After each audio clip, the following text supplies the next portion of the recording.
Hello, friends, fiends, and fellow UBTubers, and welcome to episode 726 of the Daily Comic and Collectible. And boy, does it feel good to be back. Today, the collectible of the day is the Hasbro Toys, Marvel Comics, Marvel Legends Infinite Line, Green Goblin Build-A-Figure Wave, Boomerang Action Figure. Unable to defeat Spider-Man alone, the most fiendish villains unite to battle the wall crawler with the help of Boomerang. This deadliest foes figure will be a criminal ally for the Green Goblin's schemes. This 6-inch scale action figure of Boomerang comes with the deadliest foes of Spider-Man line and features an intricate design with fine detailed deco. This 1/12 scale figure also features advanced articulation for posing and displaying in your Marvel Legends collection. This figure is also part of the Green Goblin Build-A-Figure wave and includes the left leg. Collect the set to create your own ultimate Green Goblin action figure. This Marvel Legends Infinite Series figure comes with a total of 6 accessories, including the Build-A-Figure piece, a detachable backpack with weapons rack that holds the included 2 large and 2 small Boomerang weapons. This figure comes in a full window display box and was released by Hasbro Toys. Now, the comic of the day is Peter Parker, the Spectacular Spider-Man, Volume 1, Issue number 81, with the cover date of August 1983, with story by Bill Mantlo, art by Al Milgrom, and cover by Al Milgrom. This story is titled Stalkers in the Shadows. The story opens at Dannemora State Prison.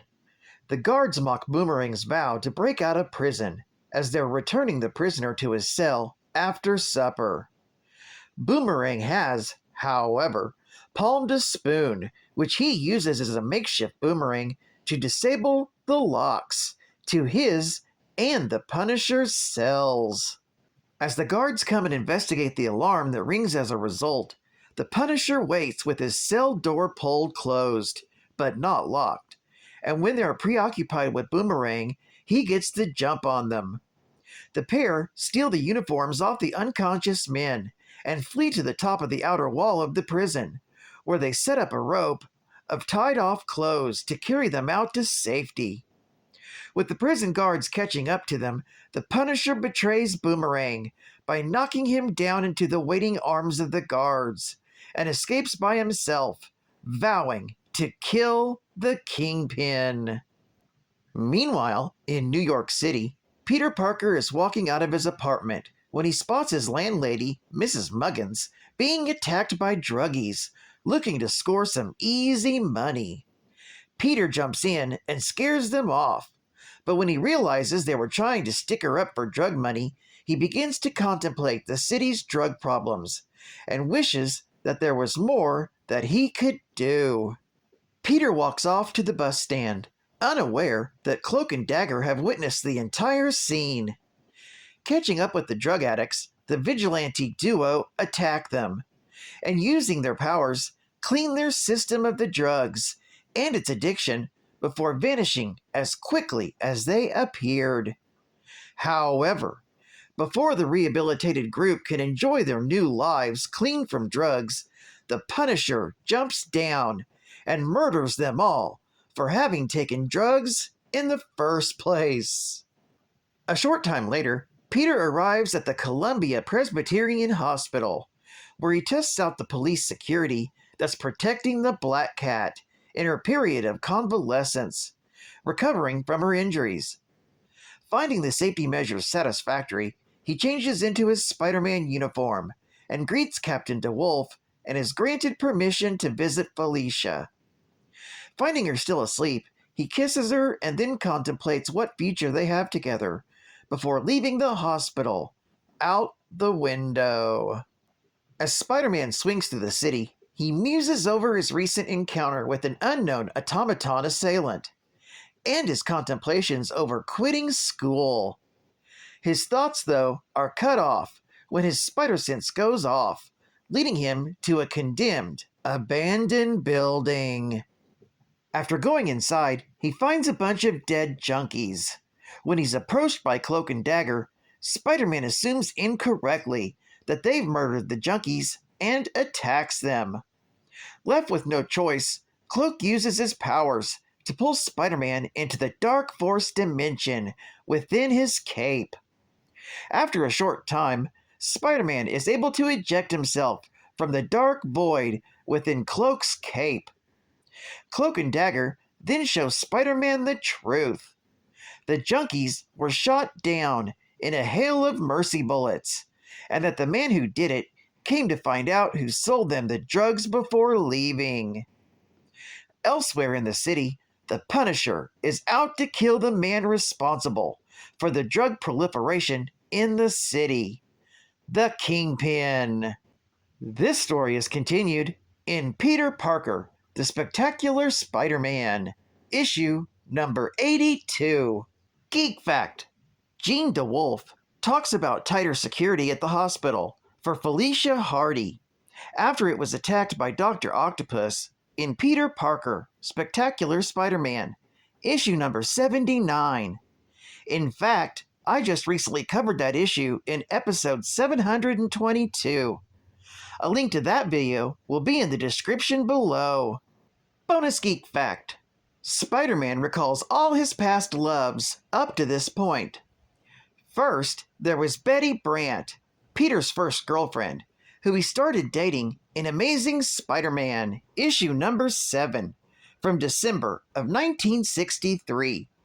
However, she eventually left him for Ned Leeds in Amazing Spider-Man, issue number 18, from November of 1964, as Peter's double identity pushed the couple apart.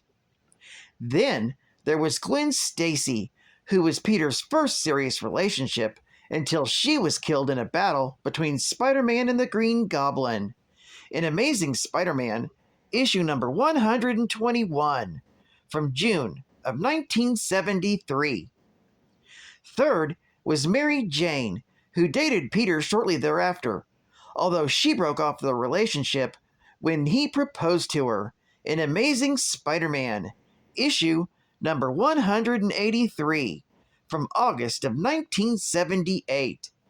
And most recently, Peter attempted to pursue a relationship with Deborah Whitman.